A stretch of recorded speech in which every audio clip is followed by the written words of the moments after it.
Dear student, आज हम बात करेंगे एक्सरसाइज 1.1 के क्वेश्चन नंबर 3 की।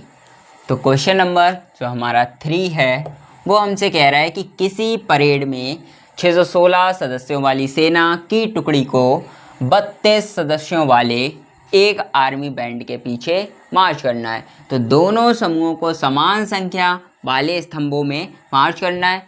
तो उन स्तंभों की अधिकतम संख्या क्या होगी जिनमें मतलब सेना जाएगी। कहने का मीन्स उनका ये है कि हमें दो नंबर्स अलग अलग दे रखे हैं, मतलब कि किसी परेड में 616 सदस्यों वाली एक सेना की टुकड़ी है, ठीक है, जिनको 32 सदस्यों वाले आर्मी बैंड में हमें क्या करना है, ट्रांसफ़र करना है। कहने का उनका ये मीन्स है, ठीक है। तो अब हम क्या करेंगे, क्योंकि हमें स्तंभों में क्या निकालनी है, अधिकतम संख्या निकालनी है कि अधिकतम संख्या स्तंभों में कितनी रहेगी, ठीक है। तो कुछ हम एससीएफ करेंगे सबसे पहले, क्योंकि अभी हम चैप्टर ही कौन सा वाला पढ़ रहे हैं, एससीएफ वाला ही पढ़ रहे हैं, ठीक। तो अब क्या रहेगा, 616,32 ये हमारे पास दो नंबर्स हैं, ठीक। अब इसमें क्योंकि हमें यूक्लिड विभाजन एल्गोरिथम से ही पूरी एक्सरसाइज को सॉल्व करना है, तो हम इसमें यूक्लिड विभाजन ही लगाएंगे।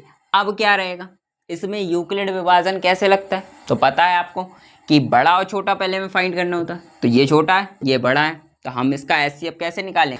तो हम बात कर लेते हैं स्टेप नंबर 1 की। तो स्टेप नंबर 1 हमारा क्या रहेगा, 32 इसमें डिवाइड देंगे 616 का, 31 बन जा 32, ये कितना बचेगा, तो 9 और 6 में से 3 जाएंगे, इधर एक कैरी ले ली ना, तो 5 में से 3 जाएंगे 2, इधर 6 नोट, अब इधर 9 टाइम चले, 9 2 ज़ा 18, 1 9 3 ज़ा 27 और 1 28, अरे 9 3 27 और 1 28 हो गया।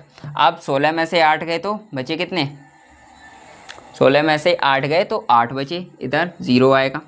अब ये हमारा स्टेप नंबर 1 हो गया। अभी हमारा रिमाइंडर 0 नहीं आया हुआ है, और यूक्लिड विभाजन एल्गोरिथम का कहना यही है कि हमें तब तक सॉल्यूशन करते रहना है जब तक, मतलब हमें तब तक इसे सॉल्व करते रहना है जब तक कि हमारा रिमाइंडर 0 ना हो जाए, पर एक स्टेप को हमें लिखना भी है। तो यूक्लिड विभाजन एल्गोरिथम से क्या कंडीशन हमारी बनेगी, तो कंडीशन कुछ इस टाइप से बनेगी कि 32 मल्टीप्लाई बाई 90 प्लस का 8, और ये इक्वल टू किसके होगा, 616 के। अब हम चलेंगे अपने स्टेप नंबर 2 पर। तो स्टेप 2, अब स्टेप 2 में हमें क्या करना हो, जो भी रिमाइंडर बचा हुआ है, मतलब जो भी हमारा शेष फल बचा हुआ है, उस शेष फल का हम डिवाइड देंगे, हमने जिससे भी उस टाइम भाग दे रखा था। अब हम 8 का डिवाइड, मतलब 8 से डिवाइड करेंगे किसमें, 32 में। तो 8 4 ज़ा कितना होता है, 32 होता है, तो ये कट के 0 आ जाएगा। मतलब अब हमें फाइनली जो भी हमें चाहिए था, हमें क्या चाहिए था, हमें भाई रिमाइंडर 0 चाहिए था। तो रिमाइंडर हमारा क्या आ गया, रिमाइंडर 0 हमें प्राप्त हो गया। जब हमें रिमाइंडर 0 प्राप्त हो गया तो अब हम फिर से वही लिख देंगे, क्या, यूक्लिड विभाजन एल्गोरिथम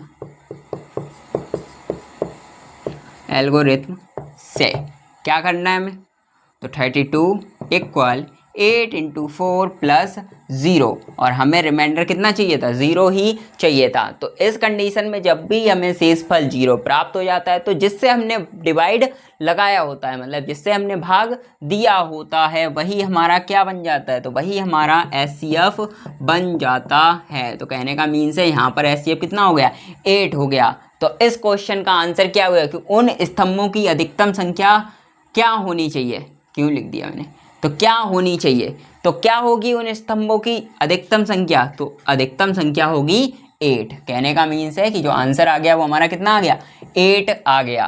तो कुछ इस टाइप से आंसर निकलेगा। इस क्वेश्चन में हमें एचसीएफ ही फाइंड करना था। बाकी क्लियर।